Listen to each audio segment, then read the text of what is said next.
মোৰ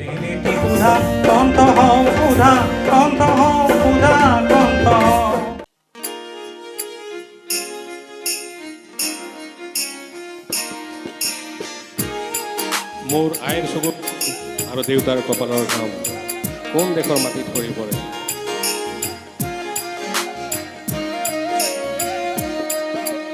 ৰিম ঝিম বৰষুণে নেপুৰ বজাই ক'ত ক'ত গিৰ গিৰ গিৰ গিৰ ডাৱৰেনো মাদল বজাই ক'ত।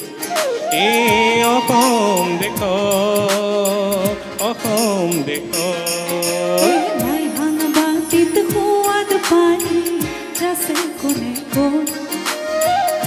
পদূলিৰ কেতে কিনো মনে মনাই ক'ত।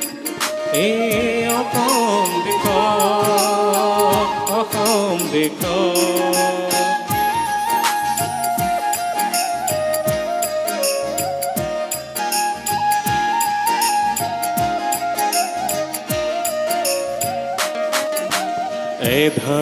এধানি নৈ সাগৰ হয় ক'ত ক'ত।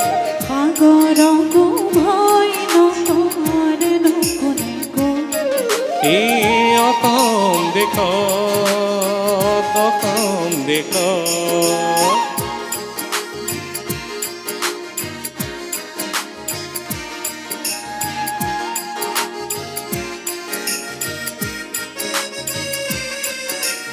আইৰে চকুৰে মুকুতানো হৰে ক'ত। সেই মুকুতাৰে মণি পিন্ধি আহ্বাও ক'ত। কপালৰে ঘাম হৰে ক'ত। এই ঘাম দেখি মৰো যেনে লাগে মোৰ ক'ত অসম দেশ।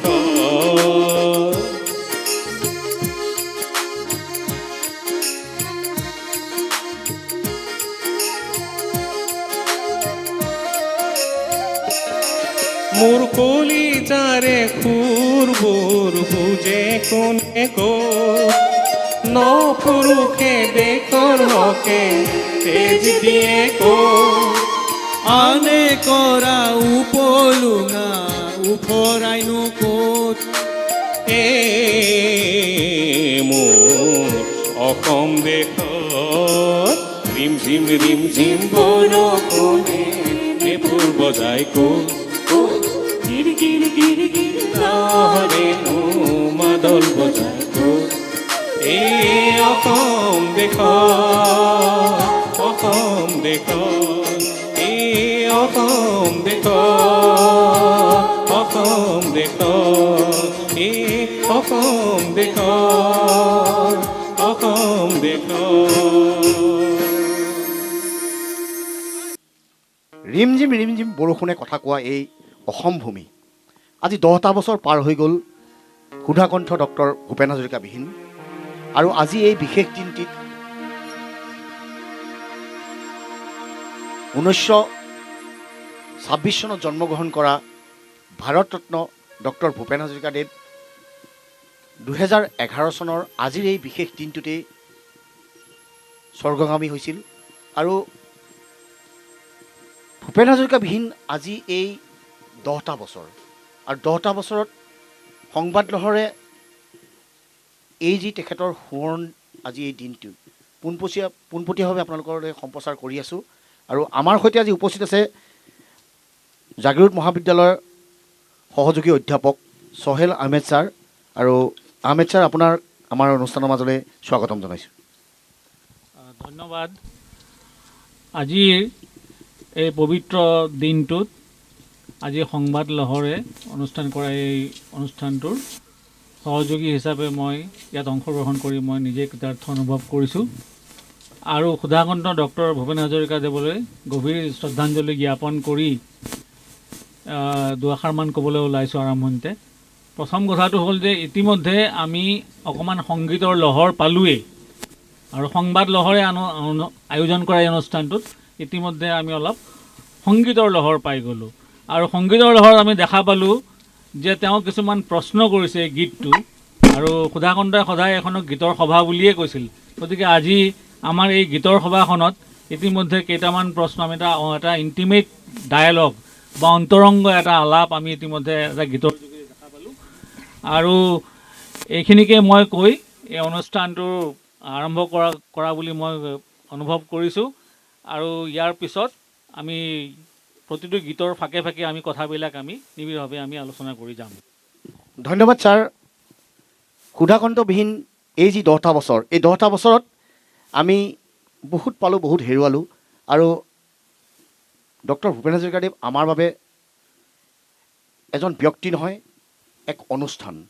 আৰু এই অনুষ্ঠান পোনপটীয়াভাৱে চাই থকা সকলো দৰ্শকক আমাৰ এই সংবাদলহৰ পৰিয়ালৰ তৰফৰ পৰা আমি শ্ৰদ্ধা জ্ঞাপন কৰিছোঁ। আৰু আজি এই অনুষ্ঠানত উপস্থিত থকা আমাৰ সৈতে যি এই স্থানীয় ৰাইজ আৰু আমাৰ এই অনুষ্ঠানত উপস্থিত হোৱা সকলোগৰাকীকে আমাৰ সংবাদলহৰ পৰিয়ালৰ তৰফৰ পৰা আমি অভিনন্দন জ্ঞাপন কৰিছোঁ যে আমাৰ এই অনুষ্ঠানৰ মাজত আজি এনেদৰে সকলোৱে সহযোগী হোৱাৰ বাবে আমি সকলোকে ধন্যবাদ জ্ঞাপন কৰিছোঁ। আৰু ধন্যবাদ জ্ঞাপন কৰিছোঁ এই সুন্দৰ প্ৰাকৃতিক পৰিৱেশৰ মাজত আজি এই ঠাইটুকুৰা যি আমাক দিছে। তেখেত হৈছে এৰিয়েল ভিউ ৰিজৰ্ট। এইখন এৰিয়েল ভিউ ৰিজৰ্টত আমি আহি সকলোৱে উপনীত হৈছোঁ। আৰু ইয়াৰ স্বত্বাধিকাৰী অজিত, আমি তেখেতকো ধন্যবাদ জ্ঞাপন কৰিছোঁ। আমাৰ মাজত আজি উপস্থিত আছে ইন্দ্ৰাণী। আপোনাক আমাৰ অনুষ্ঠানৰ মাজলৈ স্বাগতম জনাইছোঁ। ইন্দ্ৰাণী এগৰাকী সুকণ্ঠী গায়িকা। আপোনালোকে নিশ্চয় অলপ আগতে ইন্দ্ৰাণীৰ কণ্ঠত গীত শুনিছেই। আৰু আমি ইন্দ্ৰাণীৰ পৰা এতিয়া এটি গীত শুনো, যিহেতু আজি সুধাকণ্ঠক আমি সুঁৱৰি থকা হৈছে নহয় জানো, সেয়ে আপোনাৰ পৰা এটি গীত শুনিব বিচাৰিছোঁ। জয়জয়তে আপোনাক বিশেষভাৱে ধন্যবাদ। আৰু সংবাদলহৰৰ প্ৰতিগৰাকী পৰিয়ালবৰ্গলৈ মই শুভেচ্ছা জ্ঞাপন কৰিছোঁ ইমান এটা সুন্দৰ পদক্ষেপ হাতত লোৱাৰ বাবে। আৰু লগতে পৰিৱেশটো সঁচাকৈ খুব ধুনীয়া। আৰু এই পবিত্ৰ দিনটোত এনেকুৱা এটা অনুষ্ঠানৰ লগত জড়িত হ'বলৈ পাই সঁচাকৈ ভাল লাগিছে। আৰু ছাৰহঁত আছে, গতিকে গীতবোৰ নিখুঁতভাৱে গাবলৈ চেষ্টা কৰিম। কিবা যদি ভুল ভ্ৰান্তি হয় ক্ষমা কৰে যেন।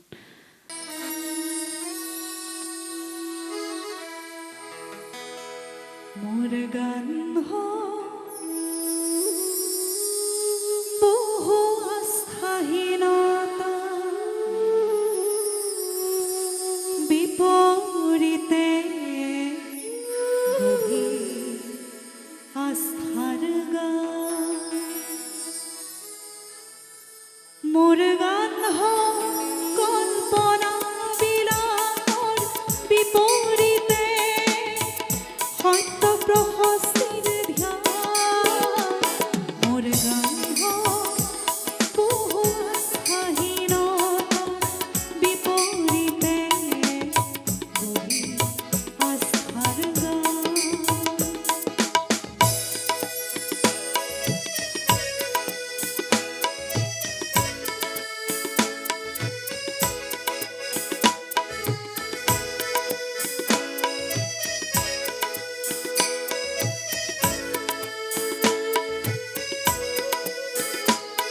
মোৰ কলা শৈলীতে মূৰ্ত এই মধুৰ বৈশিষ্ট্যৰ মাত। সেই গানত জাগ জনৈক সংগ্ৰামী সৈনিকৰ মহাপ্ৰাণ।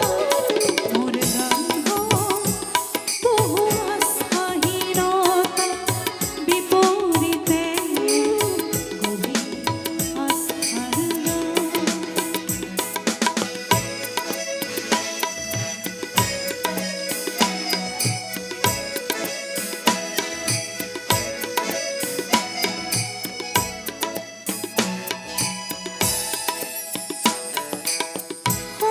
সমসাময়িক সংঘাত জীৱনৰ জ্যোতি প্ৰপাত।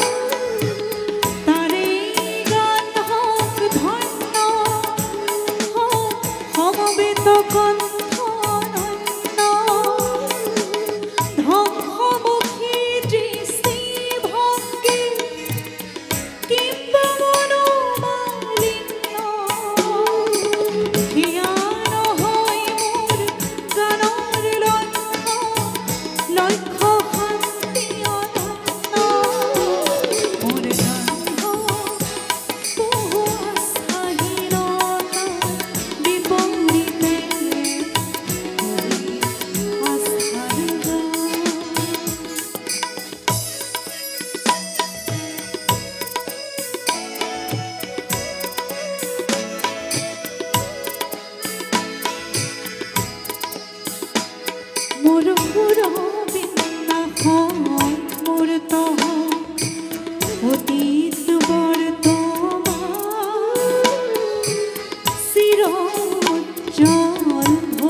সতীও যে তাতেই করে নিতে স্নান।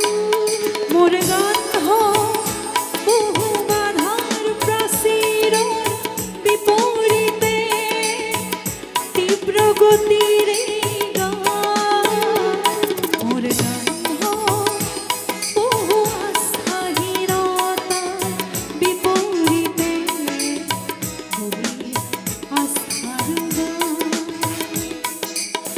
গভীর আস্থার গান, গভীর আস্থার গান। ধন্যবাদ। গভীৰ আস্থাৰ গান ডক্টৰ ভূপেন হাজৰিকাদেৱে কৈ গৈছিল যে মোৰ গান হওক গভীৰ আস্থাৰ গান। আৰু আমাৰ সৈতে আজি উপস্থিত আছে এই সোণাপুৰ ৰাজচক্ৰৰ চক্ৰ বিষয়া আৰু তেখেত এগৰাকী সংগীত শিল্পী, যিগৰাকী ব্যক্তিয়ে তেখেতে নিজেই গান লিখে, তেখেতে সুৰ কৰে আৰু তেখেত নিজে সুন্দৰ কণ্ঠৰ অধিকাৰী আৰু তেখেত হৈছে বিস্তীৰ্ণ বৰুৱা। বৰুৱা ছাৰ, আপোনাক আমাৰ এই অনুষ্ঠানৰ মাজলৈ স্বাগতম জনাইছোঁ। সকলোৰে নমস্কাৰ আৰু ধন্যবাদ সংবাদ লহৰ আৰু সংবাদ লহৰৰ পৰিয়ালৰ সকলোৰে ইয়াত উপস্থিত সকলো অনুৰাগীলে। ডক্টৰ ভূপেন হাজৰিকা এটা চেণ্টিমেণ্ট, এটা আৱেগ আৰু ডক্টৰ ভূপেন হাজৰিকাৰ কথা কৈ পেলাই শেষ কৰিব নোৱাৰি। আমাৰ ইয়াৰ আগতে মোৰ গান হওক বুলি তেখেতে গালে, কিন্তু অসমীয়াত মই ভাবোঁ যে আমি এতিয়াও গান আৰু গীতৰ মাজত পাৰ্থক্যটো এতিয়াও কৰিব পৰা নাই। চিঞৰ বাখৰ অত্যাহাস্যও কেতিয়াবা গান হ'ব পাৰে, কিন্তু ভূপেন হাজৰিকাই গীত লিখিছিল। সেইকাৰণে তেওঁ গীত আৰু গীতত তেওঁৰ সাহিত্য, গীতত তেওঁৰ ইতিহাসৰ চানেকি ইমানেই প্ৰচুৰ আছিল যে সেইখিনি গীতি সাহিত্য হৈ উঠিল আৰু এতিয়াও গীতি সাহিত্য হৈ সদায় থাকিব। তেনেকুৱা এজন নমস্য ব্যক্তিক আমি গীতেৰে গানেৰে আৰু নিজৰ মাজত জীয়াই ৰখাটো খুব জৰুৰী, খুব দৰকাৰ। আৰু এই প্ৰয়াসক মই শলাগিছোঁ। আশা কৰোঁ ভূপেন মামা এনেকৈ আমাৰ মাজত জীয়াই থাকিব, জীয়াই থকাটো প্ৰয়োজনীয়। ধন্যবাদ ছাৰ। আচলতে আজিৰ যি ব্যৱস্থা, আজিৰ যি সমাজ ব্যৱস্থা, এই সকলোবোৰ তেখেতে সেই তাহানি দিনতে কৈ গৈছিল, নহয় জানো ছাৰ? আৰু আমাৰ মাজত আৰু এগৰাকী শিল্পী আছে, হেমন্ত ডেকা। তেখেত অনাতাঁৰ শিল্পী আৰু আমি হেমন্ত ডেকাৰ কণ্ঠটো আমি গীত শুনো। আৰু ইয়াৰ পিছত মই সেই গীতটোৰ ওপৰত ছাৰে কি কয় মই ছাৰৰ পৰা কিছু কথা জানিম, নহয় জানো ছাৰ?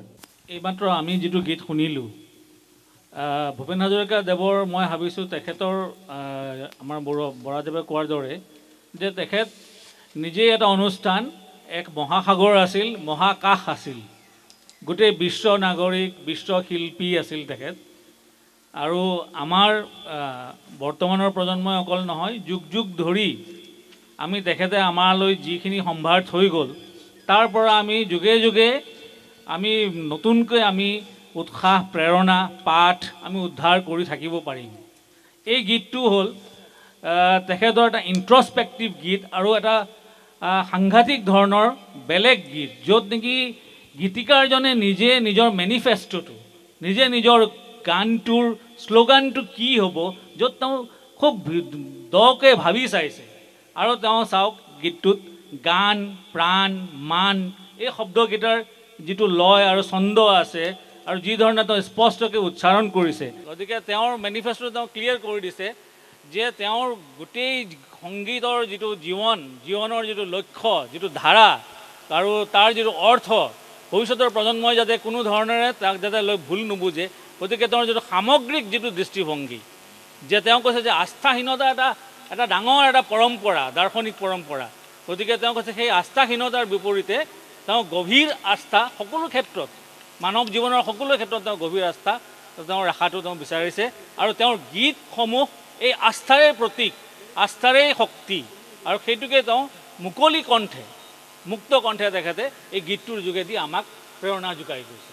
ধন্যবাদ ছাৰ। আৰু মই বৰুৱা ছাৰৰ ওচৰলৈ গৈছোঁ। বৰুৱা ছাৰে বিভিন্ন বিষয়ত আপুনি পঢ়া শুনা কৰিছে বা বিভিন্ন বিষয়ত আপুনি ডক্টৰ ভূপেন হাজৰিকাদেৱৰ বিভিন্ন বিষয়ৰ ওপৰত আপুনিও অধ্যয়ন ৰাখিছে, নহয় জানো ছাৰ? আপুনি কি ক'ব? ডক্টৰ ভূপেন হাজৰিকাৰ ওপৰত অধ্যয়ন কৰি শেষ কৰিব পৰা তেওঁ এটা টপিকেই নহয় বাৰু, কিন্তু কিছুমান ষ্টেজেছ, জীৱনৰ কিছুমান ষ্টেজেছ থাকে। শিশু ভূপেন হাজৰিকা বেলেগ অসমত বা ভাৰতৰ বেনাৰস হিন্দু ইউনিভাৰ্চিটিত পঢ়া ভূপেন হাজৰিকাৰ বেলেগ আৰু আমেৰিকা ইউৰোপৰ প্ৰভাৱত প্ৰভাৱিত হৈ ঘৰলৈ ঘূৰি অহা ভূপেন হাজৰিকাও বেলেগ। তো যিজন ভূপেন হাজৰিকা আমেৰিকাৰ পৰা ঘূৰি আহিল পঢ়া শুনা শেষ কৰি, তেওঁৰ সংগীতত blues, jazz, hillbilly, rock and roll চব আছিলে। চ' তেওঁ সেইকাৰণে এজন বিশ্ব নাগৰিক, কাৰণ তেওঁৰ যিখিনি সংগীত, সেই সংগীতখিনি বিশ্ব সংগীতৰ দৰবাৰৰে ভৰপূৰ। আৰু তেওঁক কৈ আচলতে শেষ কৰিব নোৱাৰি তেওঁ অনুপ্ৰেৰণা, তেওঁ কিদৰে আনক অনুপ্ৰেৰণা কৰিছে, আমাক কেনেকৈ অনুপ্ৰেৰণা কৰিছে আৰু আমাৰ দৰে শত দলক কেনেকৈ অনুপ্ৰেৰণা কৰিছে। কিন্তু খুব ভাল লাগিছে যে তেওঁক এতিয়াও মানুহে পঢ়িব চেষ্টা কৰি আছে। তেওঁ এখন কিতাপ যি এতিয়াও সম্পূৰ্ণকৈ পঢ়া হোৱা নাই, লিখাও হোৱা নাই চাগে। আমি কিছু নজনা কথা আজি গম পাইছোঁ নহয় জানো এই অনুষ্ঠানৰ মাজত, নে কি কয় ছাৰ?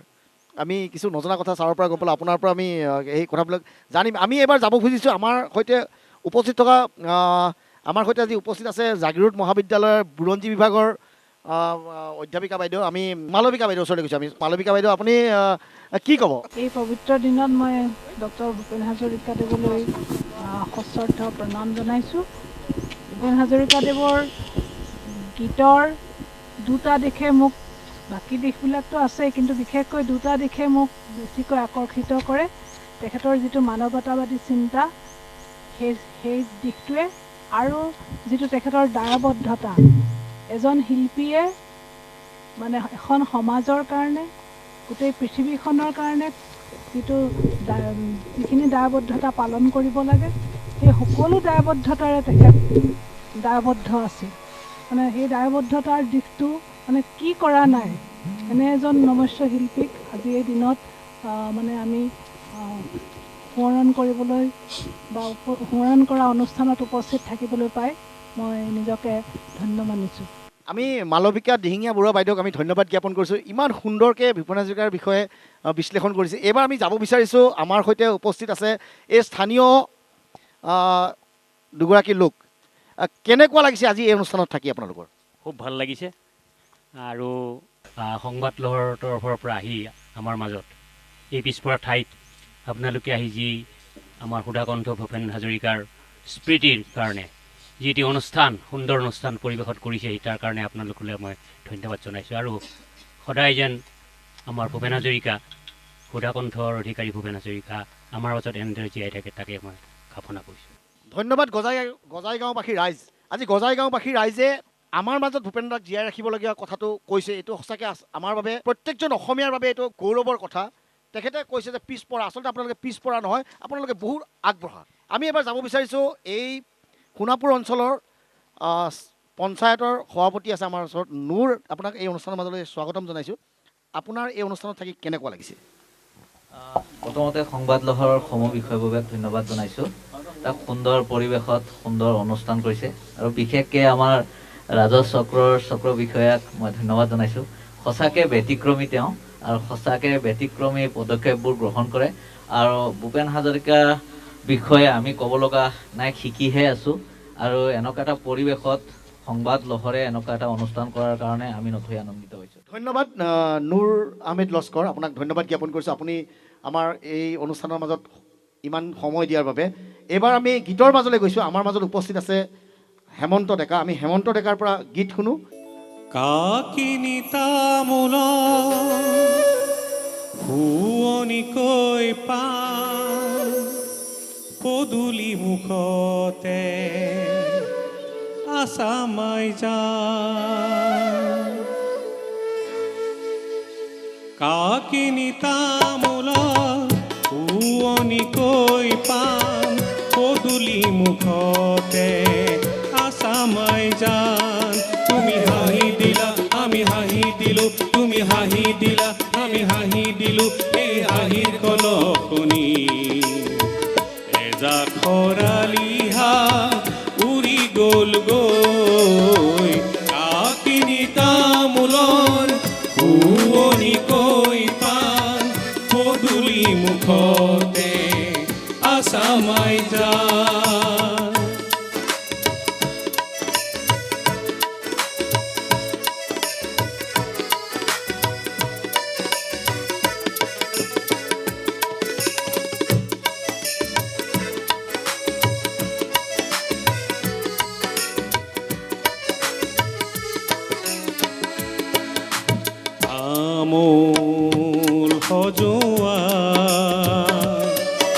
চেনেহ মিহলা আজি কিনো খাওঁ পূজা দেখো নাই তুমি খাবা এখন আমি খাম এখন তুমি খাবা এখন আমি খাম এখন এই মিঠা সোৱাদতে সোণা ফুলৰ ৰিহাখনি উৰি গ'ল গৈ কাকিনি তামোলৰ শুৱনি গৈ পান পদূলি মুখতে আছামাই যায়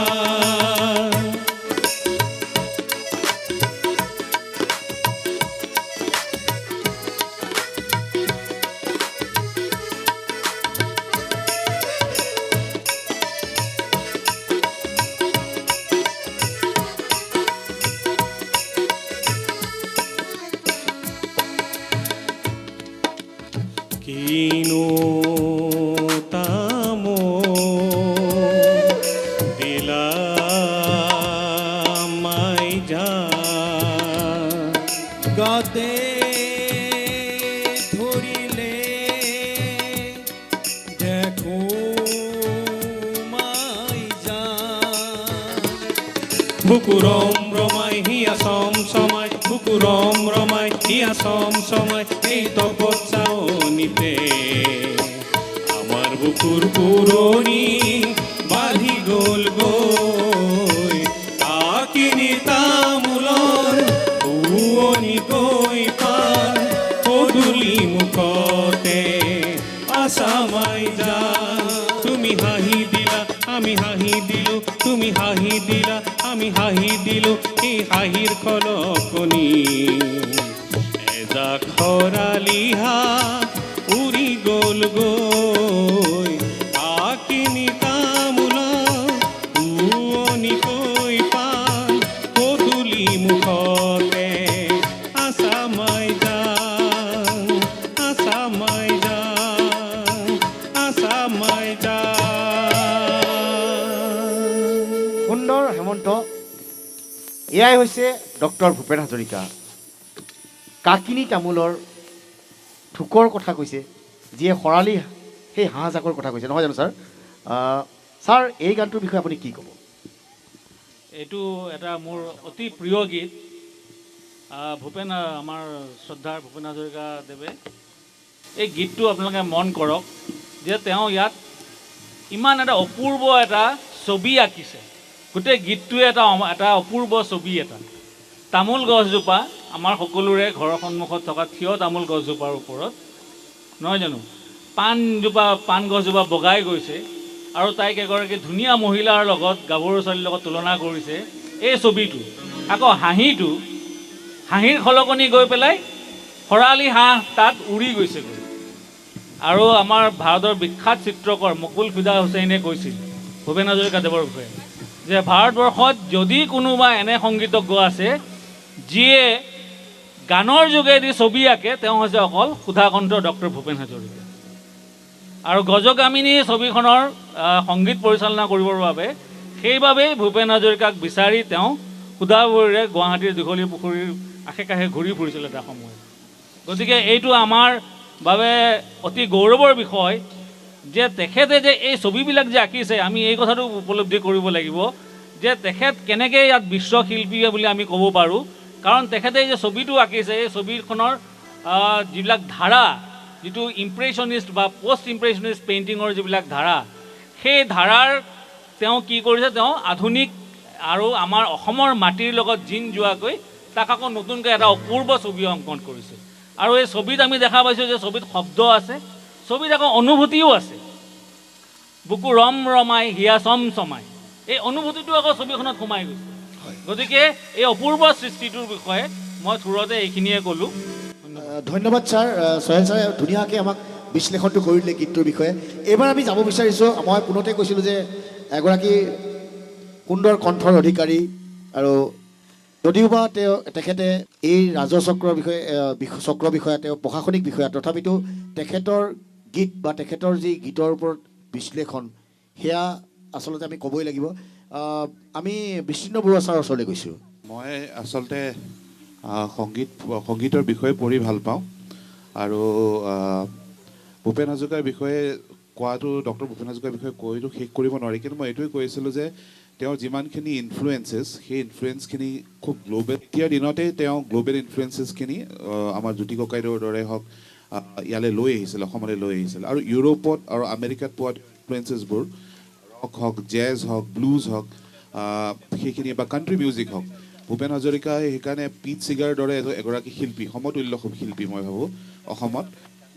মূল্যাংকন কৰিব পাৰিছোঁ নাই সেইটো পিছৰ কথা, কিন্তু তেওঁ পিট ছিগাৰৰ দৰে এগৰাকী কাণ্ট্ৰি মিউজিকৰ শিল্পী হয়, কাৰণ তেওঁ থলুৱা বাদ্যই নহয়, থলুৱা সুৰেই নহয়, থলুৱা মেটাফৰ্ছ, থলুৱা চিমাইলিছ এইখিনি ব্যৱহাৰ কৰি পেলাই আধুনিক গীত ৰচিছিলে, which is a task in itself. So' doctor Bhupen Hazarika সেইকাৰণে আমাৰ কাৰণে অমৰ আৰু সেইকাৰণে আমাৰ মাজত থাকিব। আপোনাৰ পৰা এটি গীত শুনিব বিচাৰিছোঁ, আপুনি কি শুনাব এই মুহূৰ্তত ছাৰ? যেনেকৈ এতিয়ালৈকে আমাৰ অসমীয়া সমাজ ব্যৱস্থা, অসমীয়া থলুৱা জীৱন, জনজাতীয় জীৱনৰ ওপৰত গীতখিনি গোৱা হৈছে। মই এটা বেলেগ প্ৰেমিক ভূপেন দাৰ কথা ক'ব খুজিছোঁ। প্ৰেমিক ভূপেন দা আমাৰ অলপ চ' কল্ড জন বাৰ্ণছৰ দৰে এগৰাকী প্ৰেমিক। তেওঁ সকলোৰ পৰা অনুপ্ৰেৰণা পায়, সকলো সময়তে অনুপ্ৰেৰণা পায়। এই যিটো গান সেইটোৰ কাহিনী আচলতে বেলেগ। এইটো ইয়াত তেওঁৰ লগত কণ্ঠ নিগৰাইছিল স্বৰ্গীয় ভাস্কৰ দাসে। তেওঁৰ প্ৰেম কাহিনী, তেওঁ গুৱাহাটীত থাকে, ওচৰতে এখন দোকান, এগৰাকী মহিলা নাৰী তেখেতৰ ভাল লাগে, সেই একেখন দোকানত আহে। এদিন তেওঁ দেখিলে যে নাৰীগৰাকীক লগত কোনোবা এজন আহিছে আৰু দোকানত বজাৰ সমাৰ কৰি তেওঁলোক দুয়ো একেলগে হাতত হাত ধৰি গুচি গ'ল। তেওঁ খুব দুখ লাগিলে। 1977ৰ এটি গীত আৰু জোনাকী পৰুৱা গীতটোৰ নাম। আৰু আমি খুব হোষ্টেলত গাইছিলোঁ, আমি আমাৰ ছাৰ্ভিচত ট্ৰেইনিঙত গাইছিলোঁ। এই গানটো মই তেনেকৈ ৰকে অলপ গাবলৈ চেষ্টা কৰিম মোৰ যেনেকুৱা, কাৰণ এই গানটো is a pure country song. এই গীতটি আচলতে এটা কাণ্ট্ৰি ছঙৰ দৰেই সৃষ্টি হৈছে। কাণ্ট্ৰি ছঙৰ কিছুমান নোপোৱাৰ বেদনা থাকে, সৰু সৰু বেদনা, সৰু সৰু কাহিনী, তেনেকুৱা এটা কাহিনী। গীতটিৰ নায়িকা হ'ল প্ৰতিভা বৰুৱা, আৰু এই প্ৰতিভা বৰুৱাক লৈ গীতটি ৰচা হৈছে, কিন্তু তেওঁ আচলতে এইটো ছদ্মনাম, বেলেগ নাম আছে। 1977ত লিখা গীত। প্ৰতিভা বৰুৱা আমালৈ তোৰে কি হ'ব গীটাৰ বজা, কি হ'ব গীটাৰ বজা।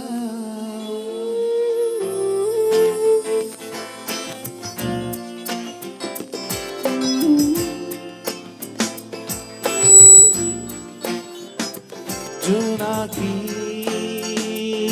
পৰুৱা পোহৰে পোহৰে প্ৰতিভা বৰুৱা অকলে আগুৱা। জোনাকী পৰুৱা পোহৰে প্ৰতিভা বৰুৱা অকলে আগুৱা। খুজি দুখুজি লাজুকী গতিৰে হৰিণী লেখিয়া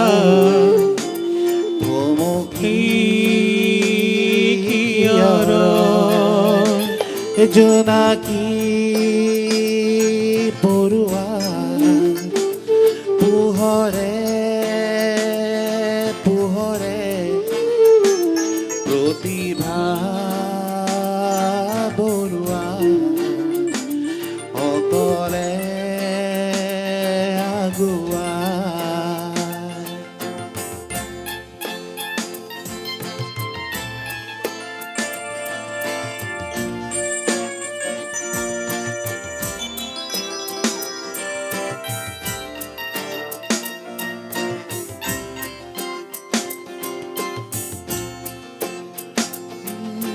সিফালৰ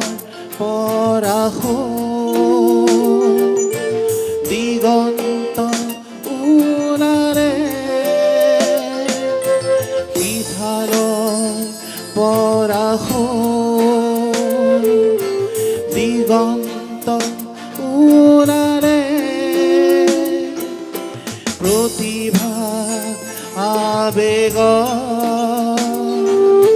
সাৱটি ধৰিলে লাজতে মৰহি যায় লাজতে মৰহি যায় জোনাকী পৰুৱাৰ এ পোহৰে পোহৰে প্ৰতিভা পৰুৱাৰ অকলে আগুৱা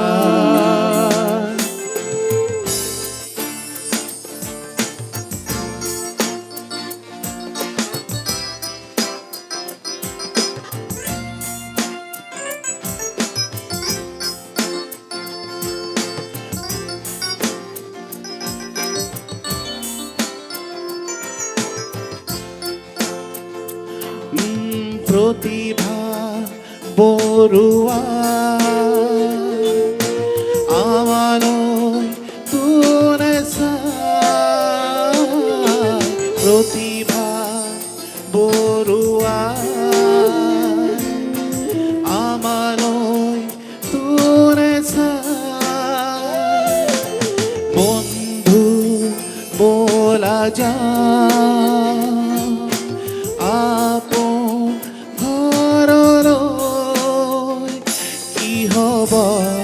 গীতাৰ বজাই কি হ'ব গীতাৰ বজাই জোনাকী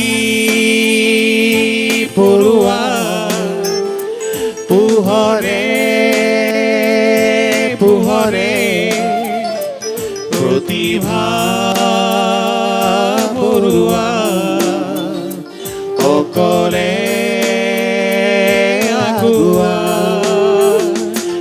খুজি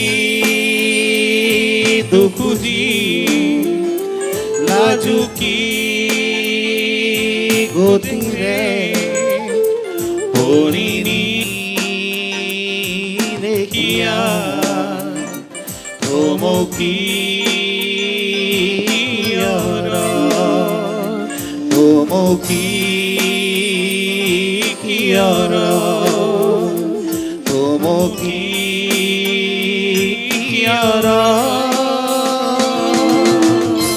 থেংক ইউ ধন্যবাদ জ্ঞাপন কৰিছোঁ বিস্তীৰ্ণ বৰুৱা ছাৰ আপুনি ইমান সুন্দৰকৈ গানটোৰ বিষয়ে কৈছে আৰু গানটো আপুনি ইমান সুন্দৰকৈ পৰিৱেশন কৰিছে আমি আমাৰ মাজত আজি উপস্থিত আছে ছাৰৰ সহধৰ্মিনী পৰিস্মিতা বৰ্মন পৰিস্মা বৰ্মন আমি আপোনাৰ আজি এই অনুষ্ঠানত উপস্থিত কেনেকুৱা লাগিছে বাৰু ধন্যবাদ পোনপ্ৰথমে মই সংবাদ লহৰলৈ ধন্যবাদ জনাইছোঁ এনেকুৱা ইমান ধুনীয়া অনুষ্ঠান এটাৰ আৰম্ভণি কৰাৰ বাবে আৰু ডক্টৰ সুধাকণ্ঠ ভূপেন হাজৰিকাদেৱ আমাৰ মাজত তেখেত আচলতে মহান শিল্পী তেখেত প্ৰত্যেকজন শিল্পীৰ বাবে বাটকটীয়া তেখেতে সদায় অকল গীত মাতেৰে নহয় তেখেতে কবিতা লিখিছিলে গদ্য লিখিছিলে ছবি পৰিচালনা কৰিছিলে আচলতে আপুনিও কৈ আছে বা আমি সকলোৱে ভাবোঁ যে তেখেত বিহীন 10টা বছৰ কিন্তু তেখেত আচলতে আমাৰ মাজত জীয়াই আছে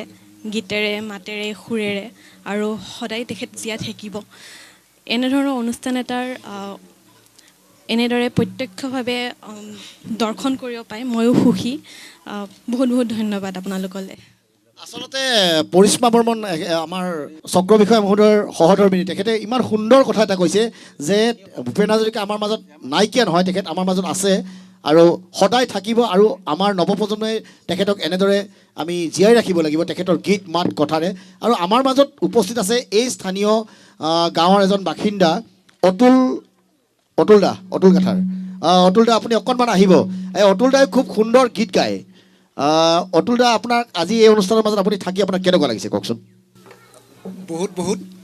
বহুত ধন্যবাদ আৰু সংবাদ লহৰৰ সমূহ আমাৰ তেখেতসকলৰ যি পৰিয়ালবৰ্গ লগতে আজিৰ আমন্ত্ৰিত অতিথি আৰু লগতে আমাৰ অঞ্চলৰ সমূহ ৰাইজলৈ মই মোৰ ফালৰ পৰা হিয়া ভৰা অভিনন্দন জনাইছোঁ আৰু ইয়াতে মই ক'বলৈ পাই অত্যন্ত সুখী হৈছোঁ আমাৰ সোণাপুৰ ৰাজহ চক্ৰৰ চক্ৰ বিষয়া, তেখেতৰ সহধৰ্মিনী, আমাৰ জাগিৰোড মহাবিদ্যালয়ৰ দুগৰাকীকৈ সহযোগী অধ্যাপক আহি উপস্থিত হৈ আমাৰ এই গাঁওখনিত ভৰি দি পদাৰ্পণ কৰাৰ বাবে মই অশেষ ধন্যবাদ জনাইছোঁ। মই এটি ভূপেন হাজৰিকাৰ জাষ্ট এটি কলি গাবলৈ ওলাইছোঁ। বিমূৰ তমূৰ নিশাতি যেন মৌনতাৰ সূতাৰে বোৱা এখনি নীলা চাদৰ, তাৰে মাজত নিশাতি যেন নিশ্বাসৰে আৰু জিয়া জিয়া আদৰ, এখনি নীলা চাদৰ, বিমূৰ তমূৰ নিশাতি যেন মৌনতাৰ সূতাৰে বোৱা এখনি নীলা চাদৰ, এখনি নীলা চাদৰ, এখনি নীলা চাদৰ। ধন্যবাদ। এখনি নীলা চাদৰ, বিমূৰ্ত মোৰ সেই নিশাটিৰ এখনি নীলা চাদৰ, আৰু সেই নীলা চাদৰখন সুন্দৰভাৱে উপস্থাপন কৰিছে। মই ছাৰৰ ওচৰলৈ গৈছোঁ। ছাৰ কি ক'ব? মই আগতেই কৈছোঁ যে এই গীতটো এটা ছবিৰ গীত। এই যে নীলা চাদৰৰ মেটাফৰটো, ব্যঞ্জনাটো বা ৰূপকটো আমি বুজি পাইছোঁৱেই যে নীলা চাদৰটো তেওঁ আঁকিছে ইয়াত। গীতটোত আচলতে নীলা চাদৰটোক তেওঁ মেটাফৰ হিচাপে ইউজ কৰিছে। ইয়াতে অকল এইটো নহয় যে এহাল প্ৰেমিক প্ৰেমিকাই তেওঁলোক অকল মানে শাৰীৰিক প্ৰেমৰ কথা তেওঁ ইয়াত প্ৰকাশ কৰা নাই। বহুতেই গীতটো অলপ ভুলকৈ ব্যাখ্যা কৰে, কাৰণ ইয়াত তেওঁ নিয়মাকাংক্ষী আকাৰ। তেখেতে এই 19 শতিকাৰ ইউৰোপত যি পষ্ট ইম্প্ৰেছনিষ্ট যি পেইণ্টিঙৰ যিটো ধাৰা লৈ আহিছিল, বিখ্যাত শিল্পীসকলে যেনে পল চুজা আছিলে এজন তাৰে ভিতৰত, ভেন গগ আছিলে, আৰু তেওঁলোকে এই তাৰে দ্বাৰা অনুপ্ৰাণিত হৈ পিছৰ যুগত ভৰ্টিচিজিম বা কিউবিজিম এই মুভমেণ্টবিলাক আহিল। আৰু তেওঁলোকে কি কৰিলে, জ্যামিতিৰ মানে ৰূপবিলাক, ক'ৰবাত ত্ৰিভুজ এটা, ক'ৰবাত আয়তক্ষেত্ৰ এটা, কেতিয়াবা সৰুকৈ আঁকিছে, ক'ৰবাত ডাঙৰকৈ আঁকিছে। মানুহৰ মুখখন ক'ৰবাত নাকটো কেতিয়াবা ত্ৰিভুজৰ আকৃতিৰ লগত মিলাই ডাঙৰকৈ আঁকি দিছে, ক'ৰবাত সৰুকৈ আঁকি দিছে। আৰু ইয়াতে গীতটোত সেই কথাটোৱে সোমাই আছে যে এই শিল্পীসকলে পূৰ্বৰ যি প্ৰথাগত যি ছবি অঁকাৰ যি ধাৰা আছিল তাৰ বিৰুদ্ধে বিদ্ৰোহ ঘোষণা কৰিছে। আৰু ভূপেন হাজৰিকাৰ গীততো এই বিদ্ৰোহৰ সেই ৰূপটো, গতিকে তেওঁ যে কোনো নিয়ম নেমানে, তেওঁ যে নিয়মৰ ঊৰ্ধত, আৰু মানৱ সমাজ এখনত সাম্যৰ যি ধাৰণা তেওঁ লৈ আহিছে, এই সাম্যক ধাৰণা যদি মানে তেওঁ বৰ্তাব লাগে, যদি মানৱীয়তা বিলাব লাগে, তেতিয়াহ'লে বহু সময়ত নিয়মৰ ঊৰ্ধত মানুহ উঠিব লাগিব। গতিকে সেই কথাটোৱে এই গীতটোৰ এটা সামগ্ৰিক মানে এটা ধাৰণা তাৰপিছত ইয়াত লুকাই আছে। মই এইখিনি অনুভৱ কৰোঁ। বৰুৱা ছাৰ কি কয় আপুনি বাৰু? আচলতে মই তেখেতৰ এটা সাক্ষাৎকাৰ পঢ়িছিলোঁ, আৰু সাক্ষাৎকাৰ বোলে কিতাপখনত তেখেতৰ আছে। এই গানটো is directly influenced by Vincent van Gogh's Starry Nights বুলি এখন পেইণ্টিং আছে। আৰু আমি যেতিয়া পষ্ট ইম্প্ৰেছনিষ্ট গীতি সাহিত্যৰ কথা কওঁ, তে বব ডিলান আৰু ভূপেন হাজৰিকা প্ৰায় একেই মেটাফৰৰ ক্ষেত্ৰৰ ব্যৱহাৰত। আৰু বহুত ক্ষেত্ৰত আমি দেখিছোঁ যে ডক্টৰ ভূপেন হাজৰিকাই যেতিয়া গীত লিখে, গীতৰ মেটাফৰবোৰ সকলো এক ধৰণৰ যিটো চিৰিয়েলিটি মেইনটেইন কৰিব লাগে তেনেকুৱা নহয়, তেওঁ এবষ্ট্ৰেক্ট মেটাফৰ্ছ ইউজ কৰে। আৰু এই গোটেই গীতটো এটা এবষ্ট্ৰেক্ট মেটাফৰ। তেওঁৰ এইটোৰ লগত এটা সুন্দৰ কাহিনী আছে যে যেতিয়া গীতটি ওলালে, আমাৰ হেম বৰুৱা ডাঙৰীয়াই তেখেতক ক'লে, ভূপেন তুমি কি গীত লিখিছা, মৰিবা দেখোন। তেখেতে হেম বৰুৱা ডাঙৰীয়াক উত্তৰ দিলে যে চাওক দাদা, মই লিখিছোঁ, গানটো চলিব, আৰু কোনেও বুজিও নাপাব মই কিহৰ ওপৰত লিখিছোঁ। তো সেইটো অকল ভূপেন হাজৰিকাইহে ক'ব পাৰে, ডক্টৰ ভূপেন হাজৰিকাইহে ক'ব পাৰে। আৰু সমাদৰো পাইছে, সমাদৃত এটি গীত, অথচ এতিয়াও বহুতে বুজিবলৈ বাকী আছে। This is the কেলিবাৰ of Bhupen Hazarika. আৰু তেখেতৰ মেটাফৰ, চিমাইলি, আৰু তেখেতৰ শব্দ ব্যঞ্জনৰ যিখিনি মাহাত্ম্য গুৰুত্ব, সেইখিনিক আমি যদি তাৰ বিশ্লেষণ কৰিব যাওঁ চাগে আৰু 7 দিন লাগিব। সঁচাই ভূপেন হাজৰিকা বিষয়ে কৈ আমি শেষ কৰিব নোৱাৰোঁ। এইখিনিতে প্ৰিয় দৰ্শক, আমি ল'ব লাগিব এটি চমু বাণিজ্যিক বিৰতি আপোনালোকে সংবাদ লহৰৰ এই পোনপটীয়া অনুষ্ঠান চাই থকাৰ বাবে আপোনালোকক ধন্যবাদ জ্ঞাপন কৰিছোঁ লগতে ধন্যবাদ জ্ঞাপন কৰিছোঁ এই গজাই গাঁওবাসী ৰাইজ যি ৰাইজে আজি ইমান ধুনীয়াকৈ ওলাই আহি আমাক উৎসাহ উদ্দীপনা যোগাইছে আৰু এই সুন্দৰ প্ৰাকৃতিক পৰিৱেশৰ মাজত যি স্থাপন কৰিছে এৰিয়েল ভিউকো আমি ধন্যবাদ জ্ঞাপন কৰিছোঁ তেখেতলোকৰ ইমান সুন্দৰ এই তেওঁলোকে ব্যৱস্থাপনা কৰিছে আৰু আমাৰ সৈতে আমাৰ লগত জড়িত হৈ আছে ব্লু ৰেল ৱাটাৰ আৰু ব্লু ৰেল ৱাটাৰে আমাক সহযোগিতা আগবঢ়াইছে তেখেতলোকৰো আমি ধন্যবাদ জ্ঞাপন কৰিছোঁ এইখিনিতে লৈছোঁ এইটো চমু বাণিজ্যিক বিৰতিৰ পিছত পুনৰ উভতি আহিম আৰু আমি গীত শুনিম ভূপেন হাজৰিকাদেৱৰ বিভিন্ন কথা আমি জানিবলৈ চেষ্টা কৰিম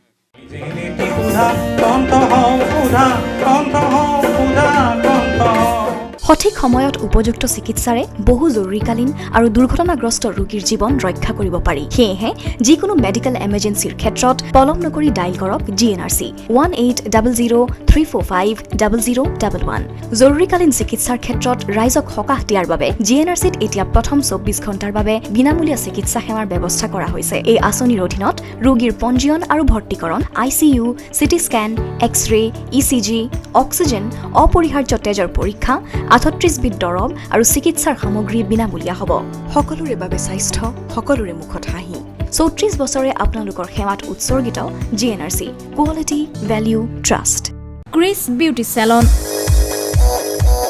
আপোনাৰ বাবে এখনি উপযুক্ত সৌন্দৰ্য চৰ্চা কেন্দ্ৰ য'ত উপলব্ধ সৌন্দৰ্য চৰ্চাৰ সকলো সা-সুবিধা যোগাযোগৰ ঠিকনা Diwan market first floor opposite Anuradha Cineplex অধিক জানিবৰ বাবে এতিয়াই যোগাযোগ কৰক 6900977328 অথবা 9577017472 নম্বৰত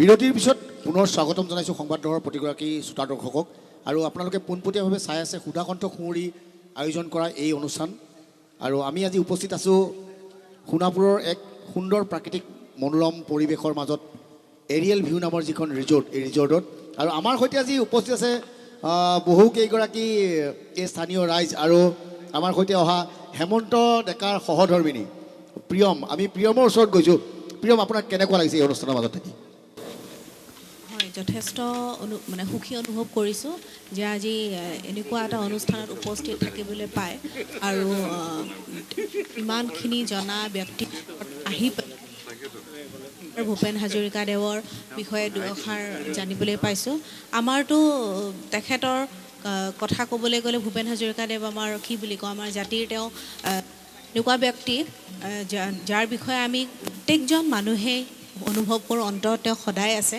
আৰু এটা কথা সুখী হৈছোঁ যে সৰু ল'ৰা ছোৱালীখিনিও আজি অনুষ্ঠানটোত আছে আৰু খুব সুন্দৰকৈ তেওঁলোকে অনুষ্ঠানটো উপভোগ কৰিছে আৰু ভাল লাগিছে যে সৰু ল'ৰা ছোৱালীখিনিও যাতে আমি যেনেকৈ অনুভৱ কৰিছোঁ তেখেতক যে তেখেত আৰু যদি কেইটামান দিন জীয়াই থাকিল হয় এনেকুৱা লাগে কেতিয়াবা মাজে মাজে আৰু ল'ৰা ছোৱালীখিনিও তেওঁৰ কথা শিকিবলৈ পাইছে আৰু সেইকাৰণে সংবাদ লহৰ লগতে এৰিয়েল ভিউ ৰিজৰ্টৰ প্ৰত্যেকগৰাকী ব্যক্তি আৰু আমি গোটেইখিনি আমি সদস্যই ময়ে কৈ দিলোঁ যে আমি খুব ভাল পাইছোঁ অনুষ্ঠানটো চাই পেলাই আচলতে ধন্যবাদ প্ৰিয়ম আপুনি কৈছিলে যে সৰু ল'ৰা ছোৱালীৰ কথা মই চাইছিলোঁ এই অনুষ্ঠানটোৰ অন্য এক উদ্যোক্তা হিমাংশু দাস আৰু আমি এনেকৈ মিলি পেলাই এইটো অনুষ্ঠানৰ পৰিকল্পনা কৰিছোঁ মহেশ মালাকাৰ হিমাংশু দাস হেমন্ত ডেকা আমি আৰু আমাৰ চক্ৰ বিষয়া মহোদয় আমি সকলোৱে মিলি পেলাই এনেকুৱা আজি এই পৰিকল্পনাটো কৰিছিলোঁ আৰু তেতিয়া দেখিছিলোঁ যে অলপ আগত গাই থাকোঁতে হিমাংশু দাসৰ কন্যা আছিল কন্যায়ো গাই গৈছিল জলুকামণি কেনেকুৱা লাগিছে তোমাৰ এই অনুষ্ঠানত থাকি ভাল লাগিছে তুমি গাই গৈছিলা আমি দেখি আছিলোঁ আৰু আজি অনুষ্ঠানত থাকি তুমি কিবা শিক্ষা লাভ কৰিছানে বাৰু শিকিবলৈ পাইছানে বাৰু শিকিছোঁ গানবোৰৰ বেক ষ্টৰিবোৰ জানিব পাৰিছোঁ সুন্দৰ কথা এটি কৈছে যে গানটোৰ ভিতৰৰ যিখিনি কথা সেইখিনি কথা জানিব পাৰিছে আচলতে এই কথাবোৰ জনাটো আজিৰ নৱপ্ৰজন্মৰ বাবে বহু দৰকাৰী কথা পোনপটীয়াভাৱে আপোনালোকে চাই আছে সংবাদ লহৰৰ এই অনুষ্ঠান সুধাকণ্ঠ কুঁৱৰী এই অনুষ্ঠান আমি এবাৰ গৈছোঁ গীতৰ মাজলৈ আমি গীত পৰিৱেশন কৰিবলৈ এবাৰ মই অনুৰোধ জনাইছোঁ ইন্দ্ৰাণী হয় ধন্যবাদ ডক্টৰ ভূপেন হাজৰিকাদেৱৰ আন এটি অমৰ সৃষ্টি কথাছবি পুৱতি নিশাৰ সপোন 1959 চনৰ এখন চিৰসেউজ কথাছবি সেইখনৰ পৰা এটি গীত মোৰ অতিকে প্ৰিয় এটি গীত গাবলৈ লৈছোঁ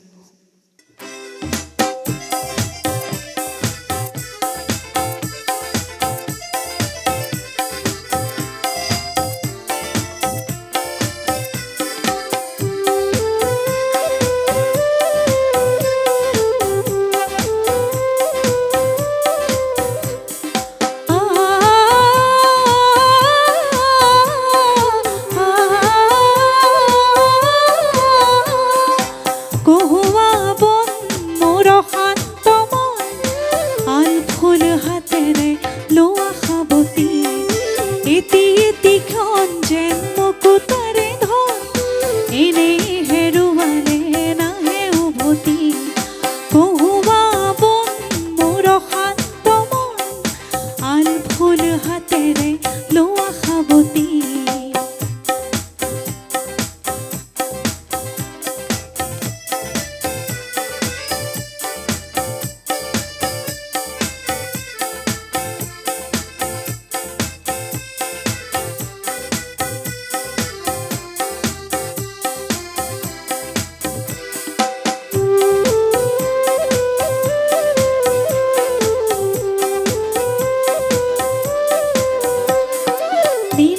নীলাকাশৰ একোটি তৰা হঠাতে খহি সাৱতি ধৰা হিতমি তেন্ধাৰৰ নিমাত ৰাতি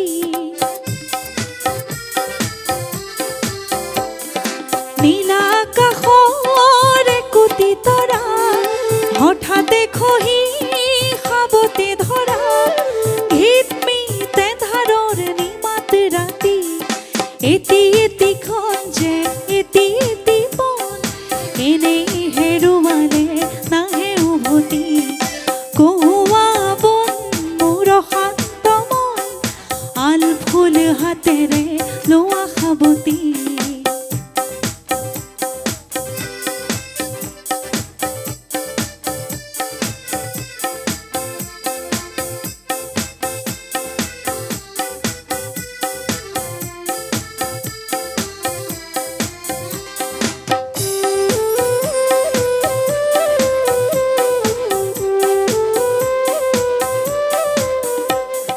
পুৱতি নিশাৰ সপোন দেখি দেখিও নেদেখিলোঁ সেইখনটি অনন্ত সময়ৰ সাগৰখনি অনন্ত সময়ৰ সাগৰখনি চঞ্চল কোলাহলে ভাঙে ঘুমতি ও বলিয়া মন কিয় চাতন কালিৰ সূৰুজে আনে দিব পুৱতি কহুৱা বন মোৰ শান্ত মন আল ফুল হাতেৰে লোৱা সাৱতি এটি এটিখন যেন মুকুতাৰে ধন এনেই হেৰুৱালে নাহে উভতি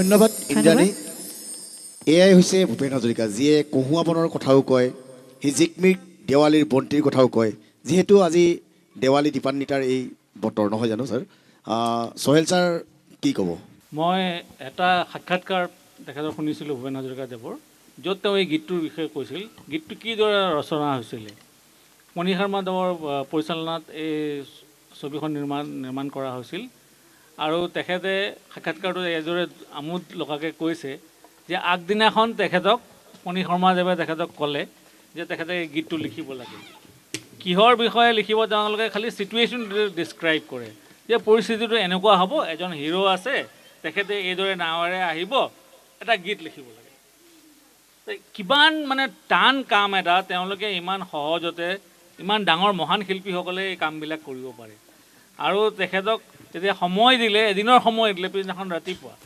তাৰপিছত তেখেতে কোৱা মতে যে সেইদিনাখন ফণী শৰ্মা আহি তেখেতৰ ঘৰত আহি হাজিৰ দেখিলে যে তেখেতৰ এতিয়া হাজৰিকা আমাৰ সুধাকান্তদেৱৰ মনত পৰিলে যে গীতটো লিখা নাই গীতটো লিখাই হোৱা নাই ইফালে আমাৰ শৰ্মাদেৱ আহি ওলালহি তেতিয়া তেখেতে তেওঁক ক'লে যে তেওঁলোকে শ্ৰদ্ধাৰে মাতে যে বলিন্দা আপুনি বহক এয়া চাহ লওক আৰু এয়া আমলেট আপুনি খাওক মই গাটো ধুই আহিছোঁ সেইবুলি কওঁতে বাথৰুমত সোমাই গ'ল তেওঁৰ ভাষ্য এইখিনি কথা বাথৰুমত সোমাই ওলাই আহিলে ওলাই আহি তেওঁ ভাবি আছে মনেৰে যে মই কি কৰিম তাৰপিছত ওলাই অহাৰ পিছত তেওঁ সুধিলে যে হেৰি নহয় আপুনি যে আহিলে তেজপুৰৰ পৰা জামুগুৰি হৈ এইফালেদি আপুনি কিবা আনিছেনে যিখিনি মানে হেৰি কৰিলে শ্বুটিং কৰিলে তাৰ শ্বটবিলাক কি আনিছে তেতিয়া তেওঁ ক'লে যে মানে ফণী শৰ্মা তেওঁ বেলেগ ফালে ঢাল খুৱাই দিলে। তেতিয়া তেখেতে মানে সেই চিনেমাখন বনাওঁতে কোন কোন মানুহে কিমান কষ্ট দিলে সেই কাহিনীবিলাক ক'লে। আৰু এটা ফিল্মৰ তেওঁ এটা শ্বৰ্ট তেওঁ দেখা পালে, য'ত নেকি তেওঁ দেখিলে যে অকল জামুগুৰি, তেজপুৰৰ পৰা জামুগুৰিলৈ অহা সেই ঠাইডোখৰৰ বাটৰ কহুৱনীবিলাকৰ অকল কহুৱা গছ কেইডাল ইফালে ইফালে আছে, তাত কোনো হিৰো নাই, নায়িকা নাই, নায়ক নাই, একো নাই, অকল সেই ৰাছ প্ৰিণ্টটো তেওঁ চাই আছে। তাৰপিছত এই পৰিস্থিতিৰ মাজত তেখেতে চিন্তা কৰিছে যে আকৌ ভিজুৱেলাইজ কৰিছে যে এজন মানসিকভাৱে অস্থিৰ মানুহ, এই চিনেমাখনৰ হিৰোত তচদ্দিক ইউছুফৰ কথা আছিল যে তেওঁ ব্ৰহ্মপুত্ৰৰে তেওঁ এনেকৈ আহিব, চৰৰ মাজেৰে যাব, কহুৱা বনবিলাক ইফাল সিফাল কৰি থাকিব, আৰু এই অশান্ত মানুহজনৰ মনটোৰ লগত মিলাই তেওঁ তাৎক্ষণিকভাৱে সেইদিনাখনে তেওঁ 3 ঘণ্টাৰ ভিতৰত তেওঁ গীত লিখি সুৰ ৰচনা কৰি ৰেকৰ্ডিং কৰি শেষ কৰা মানুহ। এয়ে আছিল আমাৰ সুধাকণ্ঠ। হয়, এয়াই সুধাকণ্ঠ। যিহেতু তেজপুৰৰ কথা ওলাইছে, জামুগুৰিৰ কথা ওলাইছে, তেজপুৰৰ সুযোগ্য সন্তান বিস্তীৰ্ণ বৰুৱাদেৱ, আপুনি কি ক'ব? তেখেতে আচলতে খুব ধুনীয়াকৈ কৈছে। আমাৰ যেতিয়া আমি সাহিত্যৰ চৰ্চা কৰোঁ বা যেতিয়া আমি জেনেৰেল পইট্ৰিৰ কথা কওঁ, তেতিয়া এটা চিম্পল বা ইভেন ফটোগ্ৰাফাৰে জানিব, আমি কওঁ লেণ্ডস্কেপ, নহয় জানো? তেনেকৈ এটা চাউণ্ড থাকে। ভূপেন হাজৰিকাৰ গান হ'ল চাউণ্ডস্কেপ। এটা আমি গান শুনি পেলাই গোটেই লেণ্ডস্কেপটো আপুনি ইমেজিন কৰিব পাৰে, আৰু সেই শব্দ সুৰৰ মালিতা আৰু তাৰ চানেকি সেই চাগে গুৰুত্বপূৰ্ণ। আৰু দ্বিতীয় কথাটো হ'ল যে গানটো হ'ল এটা অশান্ত মনৰ গীত। মানুহটো আহি আছে এজ হি ৱাজ ছেইং, কিন্তু গানটোত কিমান শান্তি আছে। হয়, এই যিটো মানে বাইপলাৰিটি চাগে ডাঙৰ ডাঙৰ আৰ্টিষ্টৰ থাকি তেওঁলোকে কয় এটা কথা, কিন্তু এনেদৰে কয় যে কথাটো কোৱাৰ ধৰণটো, কথাটোৰ কণ্টেণ্টটো সম্পূৰ্ণৰূপে বেলেগ হ'লেও খাপ খাই যায়। সেইটোক কয় এক ধৰণৰ চিম্ফনি। সেই চিম্ফনিটোৰ নামেই ভূপেন হাজৰিকা। ছাৰ, যদি আপোনাৰ কণ্ঠত এতিয়া এটি গীত শুনিব বিচাৰোঁ, কি শুনাব ছাৰ? মোৰ এটা প্ৰিয় গীত আছে। তেনেকৈ আমি ডক্টৰ ভূপেন হাজৰিকাক সুধাকণ্ঠ বুলি কওঁ। তফজ্জুল আলী ছাৰে জয়ন্ত হাজৰিকাক মধুকণ্ঠ বুলি কৈছিলে। আচ্ছা, মধুকণ্ঠৰ লগত সুধাকণ্ঠৰ যেতিয়া মিক্স হয়, তেতিয়া সেইটো আৰু মণি কাঞ্চনৰ ওপৰত। হয়, মানে জয়ন্ত হাজৰিকা আৰু নিৰ্মলপ্ৰভা বাইদেউলৈ মিলি বাইদেউৰ যিটো সংগ, সেইটো যদি মণি কাঞ্চন হয়, তেতিয়াহ'লে এইটো তাৰো ওপৰত। তো এটা অসমীয়া গীত আছে যিটো সকলোৰে প্ৰিয়, তাত সুহুৰি বজাইছিল DAP দাস ডাঙৰীয়াই। হয়, DAP দাদাই। তে সুহুৰিটো মই বজাব নোৱাৰিম, সুৰাত মগন। এই গীতটোৰো এটা কাহিনী আছে। কাহিনীটো মোক JP দাদাই নিজেই কৈছিলে। গীতটো বনাবলৈ আৰু গীতটো সম্পূৰ্ণ সৃষ্টি কৰি দিবলৈ, যিহেতু ছবিৰ গীত, তেওঁলোকক সময় দিছিলে মাত্ৰ 12 ঘণ্টা। ৰাতিপুৱা কৈছে সন্ধিয়া গীতটো লাগে, তাৰমানে কলিকতালৈ যাব, তেতিয়া ৰেকৰ্ডিংবোৰ কলিকতাত হয়। জয়ন্ত হাজৰিকাৰতো হাতত গীটাৰ থাকেই, তেওঁতো গীটাৰৰ মানুহেই আৰু সকলো ইনষ্ট্ৰুমেণ্ট বজাব পাৰে। ঘৰলৈ ঘূৰি আহিলে, তাৰপিছত ভূপেন হাজৰিকাৰ নিজৰ পৰা ঘৰৰ জয়ন্ত হাজৰিকা টুং টুং টাং টাং কৰি আছে কিবা কিবি। ভূপেন হাজৰিকাই ক'লে, তই কি বজাইছ? কৈছে, দাদা এই আবেলিৰ ভিতৰতে দিব কৈছে নহয়, সন্ধিয়াৰ ভিতৰত। কৈছে, হয় নেকি? তাৰপিছত তই কিবা এটা বজা, খালি তই দুখৰ অনুভৱত বজাবি, সেইকাৰণে মাইনৰ কৰ্ডছ বনাবি। বজালে, লিখিলে, হৈ গ'ল গীত 10 মিনিটত। এনেকুৱা জিনিয়াছ ক'ত আছে তাৰমানে, আৰু কেইজন আছে। চ' আৰু এই গানটো পূৰা ইয়াত আপোনালোকে যদি চাই, আৰু এইটোৰ বিষয়ে আমাৰ এগৰাকী মিউজিকলজিষ্ট আছে, খুব স্বনামধন্য লোকনাথ গোস্বামী ছাৰ, তেখেতেও কৈছে যে গোটেই গানটো আচলতে ব্লুজৰ গান হয়। কিন্তু জয়ন্ত হাজৰিকাৰ গীটাৰ এনেদৰে বুজাইছে যে আপুনি ব্লুজৰ এলিমেণ্টখিনি বুজি নাপায় বা ধৰিব নোৱাৰে, but actually this is a blues song.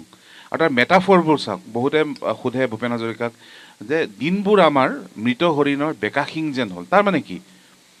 তেওঁ এটা সাক্ষাৎকাৰত কৈছে, হৰিণটোক যেতিয়া আমি চিকাৰ কৰাৰ পিছত তাৰ মৃত হৰিণৰ বা তাৰ মুখাখন যে আগৰ মোজাদাৰবোৰে মহলদাৰসকলে লগাই থৈছিলে, সি যেনেকৈ বেকাৰ, মোৰ দিনবোৰ সিমানেই বেকাৰ। সেই মানে মই তেনেকুৱা অনুভৱ কৰোঁ, তাৰমানে এটা সজাই থোৱা বস্তু, তাৰ বাহিৰে মোৰ কোনো মূল্য নাই। এনেকুৱা মেটাফৰ, এনেকুৱা মানে চিন্তা মানে কৰিব পৰাজনেই আচলতে তেখেত। আৰু তেখেতৰ পিছত যদি আহিছে তেতিয়াহ'লে মই নাজানো, কিন্তু তেওঁৰ দৰে কোনো মই দেখা নাই।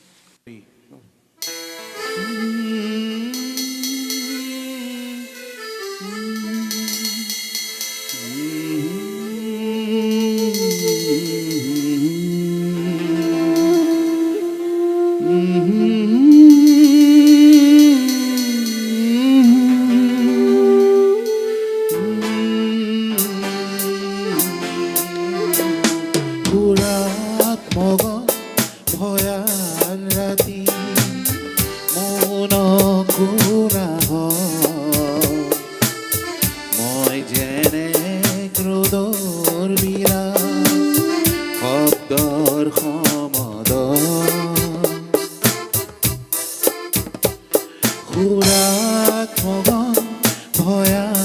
ৰাতি মন খোলা মই যেনে ক্ৰোধৰ বিৰা শব্দৰ সমদ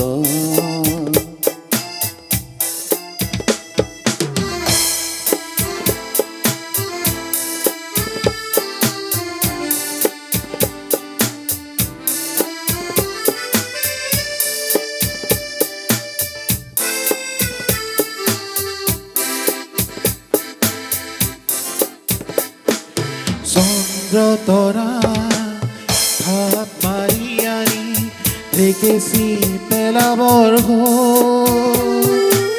সূৰ্যমুখীয়ে সজাব কাহানি বেথাৰ সমাধিত উৰাত মগন ভয়াল ৰাতি মন কোলা মই যেনে ক্ৰোধৰ বিৰা শব্দৰ সমদ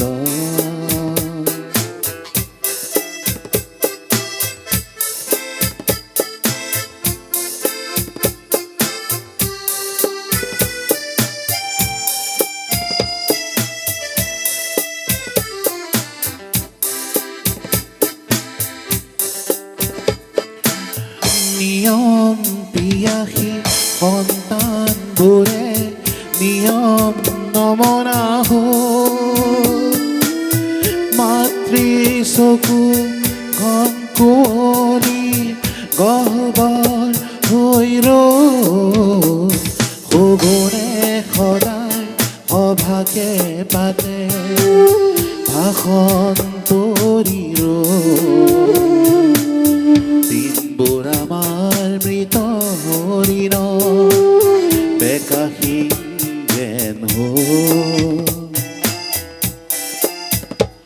সুৰাত মগন ভয়াল ৰাতি মন খোলা মই যেনে ক্ৰোধৰ বিৰা শব্দৰ সমদ মই যেনে ক্ৰোধৰ বিৰা শব্দৰ সমদ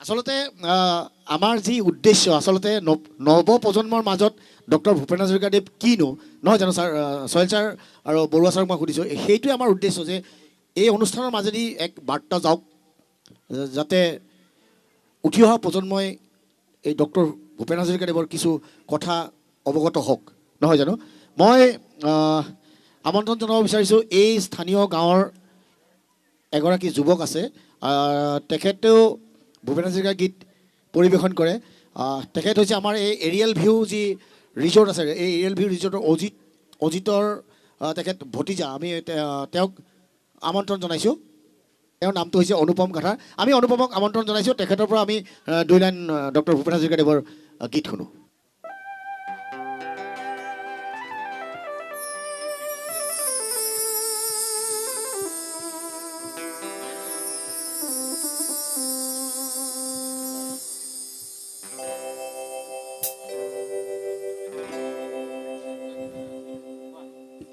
বুকু হম হম কৰে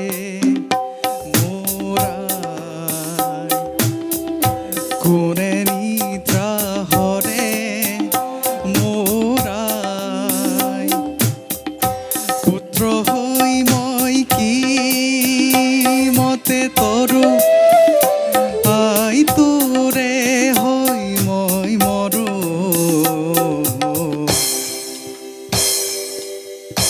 বুকু হম হম কৰে মোৰা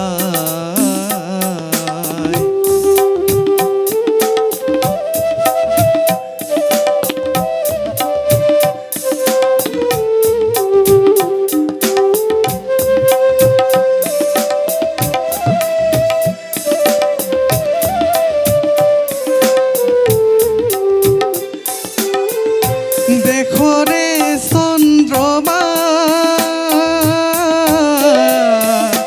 কালেন্ধাৰে আৱৰে অগণি কালিকা দেহ ৰন্ধ্ৰে ৰন্ধ্ৰে চৰে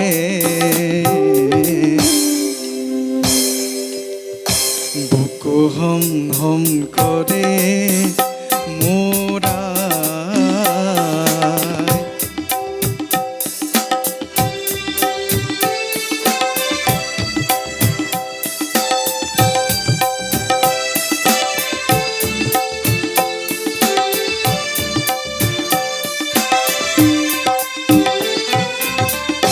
বজ্ৰ সমধি হোৱা চৌপাশৰে ঘৰ চৌপাশৰে গড় ভেদি কিঞ্চিত নাই যাচিম সান্তনা আই মুক্তি প্ৰভাতেৰে ধাপিম ধাপনা আই শোণিত প্ৰিয়া হেৰে বুকু হম হম কৰে মোৰা কোনে নিদ্ৰা হৰে মোৰা পুত্ৰ হৈ মই কি মতে তৰো আই তোৰে হৈ মই মৰো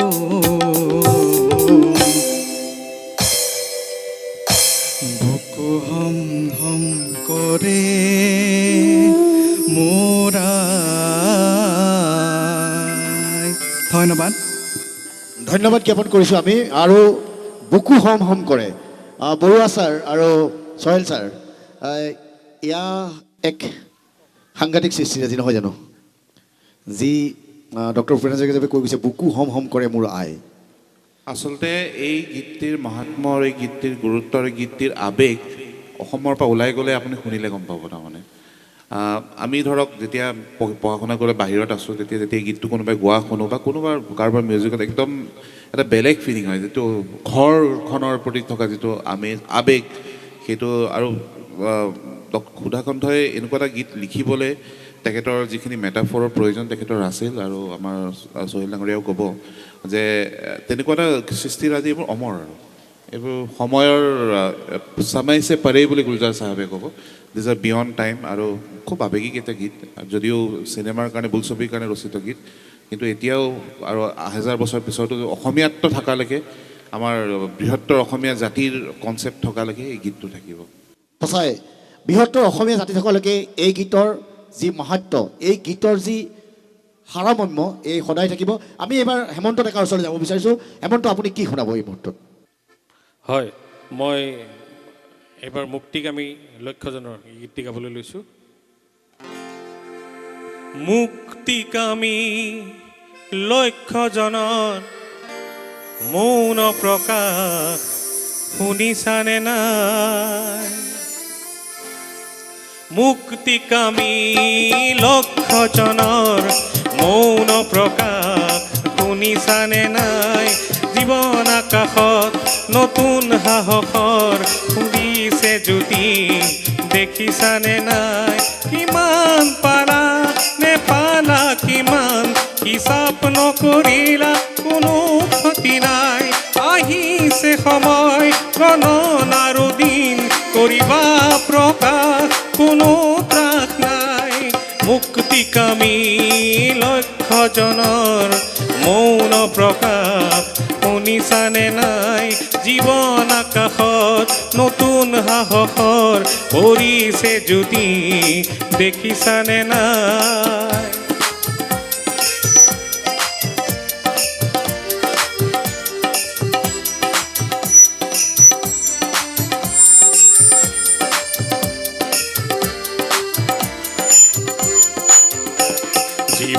সিন্ধুৰ প্ৰতিবিন্দু উঠিছে জোৱাৰ ভাঙি পাৰাপাৰ মহাশূন্যৰ প্ৰতিটো দিশত শুনিছানে নাই আশাৰ হুংকাৰ যিমান পাৰা হোৱা অগ্ৰগামী নৰবা কিঞ্চিত কোনো লাভ নাই ধ্বংসকাৰীক পৰাস্ত কৰা শান্তি যুঁজৰ কোনো ক্ষয় নাই কাল ৰাত্ৰিৰ বুকুতে লুকাই আছে প্ৰভাত বুজিলানে নাই ৰাইজ সিংহক শৃংখল শৃগালে সদা কৰে ভয় বুজিলানে নাই মুক্তিকামী লক্ষজনৰ মৌন প্ৰকাশ শুনিছানে নাই জীৱন আকাশত নতুন সাহসৰ পৰিছে জ্যোতি দেখিছানে নাই মুক্তিকামী লক্ষজনৰ মৌন প্ৰকাশ শুনিছানে নাই মুক্তিকামী লক্ষজনৰ নহয় জানো ছাৰ এয়া আচলতে এই সৃষ্টিৰাজিসমূহ আমি কৈ থাকিলে উৰেই নপৰিব নহয় জানো কি ক'ব ছাৰ আচলতে এই গীতটো আমি এটা চাব লাগিব যে ভূপেন হাজৰিকাদেৱৰ আমাৰ বৰুৱাদেৱে আগতে উল্লেখ কৰি গৈছে যে তেখেতৰ যি সংগীতৰ যি যাত্ৰা এই যাত্ৰাত কেইবাটাও স্তৰ আছে তেওঁ বেলেগ বেলেগ ঠাইলৈ গৈছে থাকিছে গোটেই বিশ্বৰ বিভিন্ন প্ৰান্তলৈ গৈছে ক'ৰবাত পঢ়িছে পঢ়ি পেলাই উভতি আহিছে আকৌ কোনোবা এটা ৰাজনৈতিক এটা সংগঠন যেনেকৈ IPTৰ লগত তেখেতৰ প্ৰায় 50ৰ পৰা প্ৰায় 62 চনমানলৈ তেখেত তাত মানে অতি সক্ৰিয়ভাৱে জড়িত হৈ আছিল আৰু সেই কালত লিখা গীতবিলাকৰ যিটো দৰ্শন ৰাজনৈতিক দৰ্শন তাত এই সাম্যৰ মুক্তিৰ আমি ভাৱবিলাক আমি একদম স্পষ্ট প্ৰকাশ দেখা পাওঁ যিদৰে 75 চনত লিখা এই গীতটোতো আছে তেখেতে কৈছে যে মুক্তিৰ তেখেতে মৌন প্ৰকাশটো কৈছে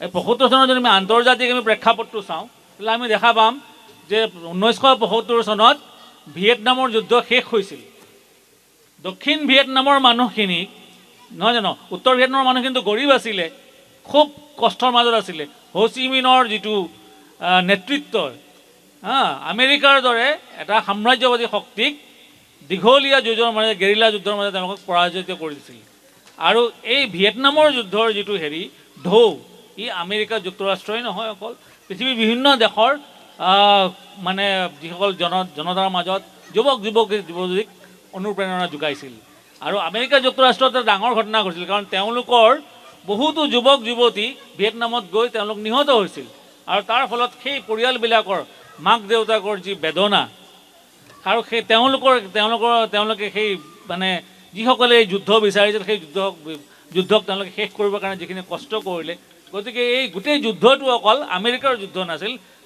মানে এইটো অকল ভিয়েটনামৰ যুদ্ধ নাছিল অকল আমেৰিকাৰো যুদ্ধ আছিল গোটেই পৃথিৱীৰ যুদ্ধ আছিল গতিকে এই যে মুক্তিকামী লক্ষজনৰ মৌন প্ৰকাশ শুনিছানে নাই তো কাক সুধিছে as if someone is speaking to someone else যে এজন মানুহে আন এজন মানুহক কৈ আছে আন এজন মানুহক কোৱা নাই তেওঁ আকৌ এবাৰ এটা কথা কৈছে যে জীৱন সিন্ধু নহয় জানো যে জীৱন সিন্ধুত কি আছে বহুতো বিন্দু তেওঁ ইয়াত মই হৈ থকা নাই কালেক্টিভ কৈছে সদায় যে পৃথিৱীখন আমি যদি পৰিৱৰ্তন কৰিব বিচাৰোঁ আমি আমাৰ কোনোবা এটা অহং ভাৱ ব্যক্তি এজন একোৱে নহয় জীৱন হিন্দু সদায় মানে বহু বিন্দুৰেহে হ'ব কালেক্টিভ ফ'ৰ্চ যেতিয়া জনতা জাগ্ৰত নহ'ব তেতিয়ালৈকে মানুহে সাম্য সমতা মুক্তিৰ পথ একেলগে দেখাটো দিগদাৰী বিস্তৃত বৰুৱা ছাৰ আপুনি কি ক'ব তেখেতে আচলতে কৈছেই আৰু ভূপেন হাজৰিকাদেৱৰ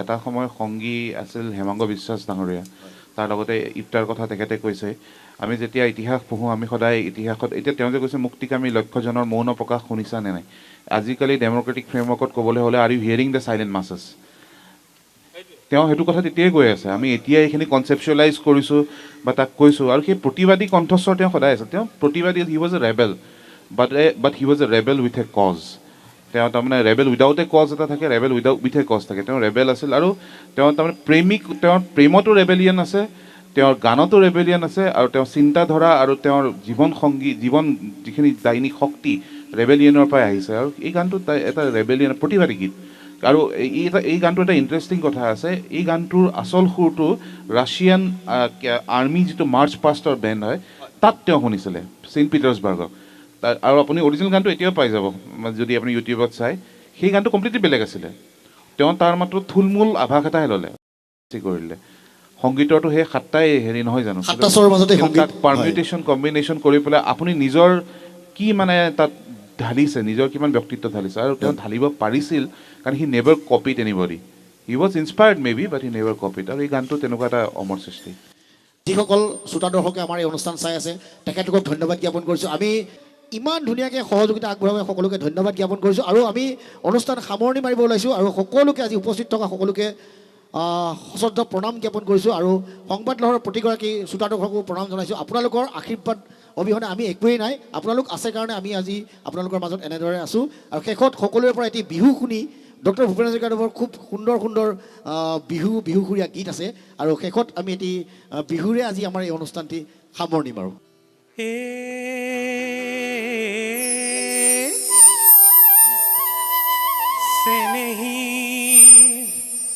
ফতাৰিহা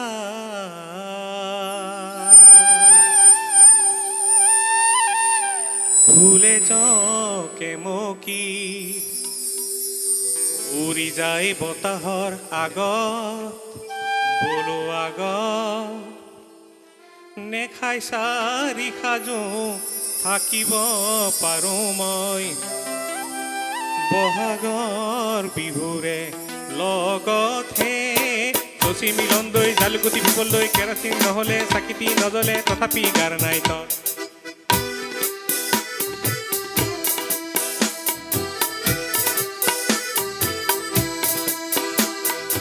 ঔৰে গছতে মই বাঁহে ল'লে মই নবগালো গছত বোলো গছৰ মৌনে পাৰি মৌ বিচাৰিলো চেনেহীৰ মিঠাকৈ ওঠতহে দেউতি বুলিয়া তাই কোমলীয়া পকা সুমথিৰা গোন্ধাই বিৰাজৰা চাকি যাম বাটৰে লগত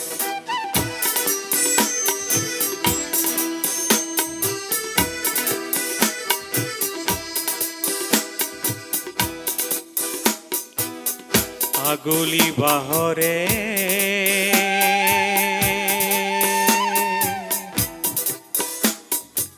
লাহৰি গগনা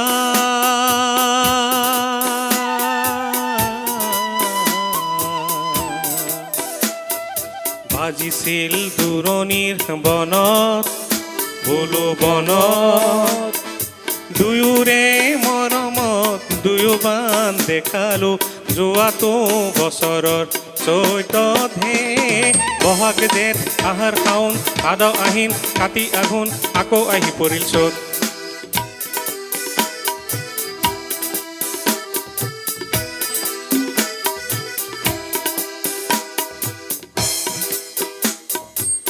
এতিয়া টকা নাই শিকা নাই বিহুৱান সূতা নাই ধানো গ'ল যোৱাটো বানত বোলো বানত মই চেনেহীয়ে মৰমতে বাচিছোঁ এনেকুৱা নিৰাশাৰ কালতহে দুখতো ইলাই দুখতো মিলাই ফুলচটি লগাই লৈ বৰঘৰ সাজিলোঁ খেৰ নাই কিয়া চালত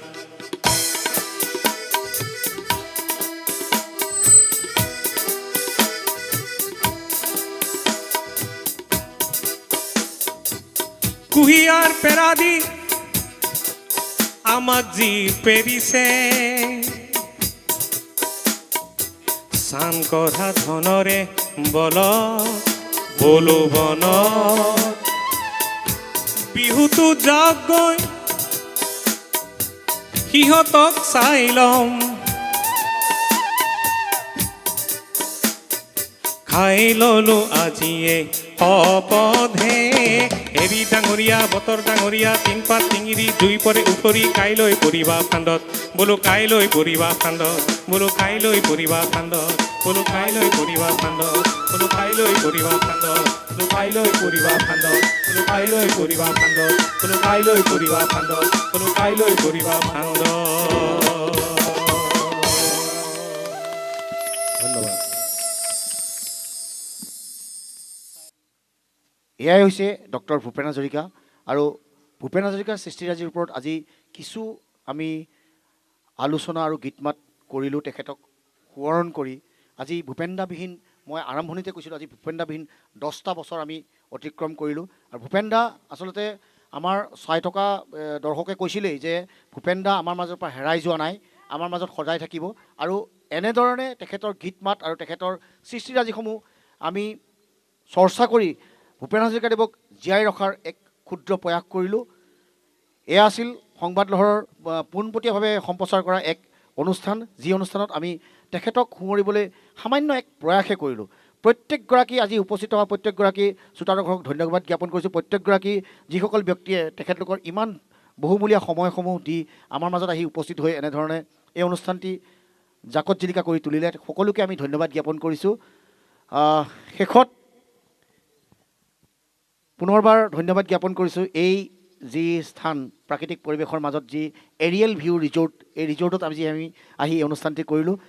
এই স্বত্বাধিকাৰী তেখেতকো আমি ধন্যবাদ জ্ঞাপন কৰিছোঁ। সুন্দৰভাৱে আমাক ইমান সময় এই ঠাইডোখৰ আমাক দিয়াৰ বাবে আমি তেখেতকো ধন্যবাদ জ্ঞাপন কৰিছোঁ। সুধাকণ্ঠৰ কথা কৈ থাকিলে শেষেই নহয় আৰু সেই সামান্য আমি প্ৰয়াসে কৰিলোঁ। পুনৰবাৰ সকলোকে ধন্যবাদ জ্ঞাপন কৰি আজিৰ এই অনুষ্ঠানৰ মাজৰ পৰা মই জোনমণি চক্ৰৱৰ্তীয়ে বিদায় মাগিছোঁ।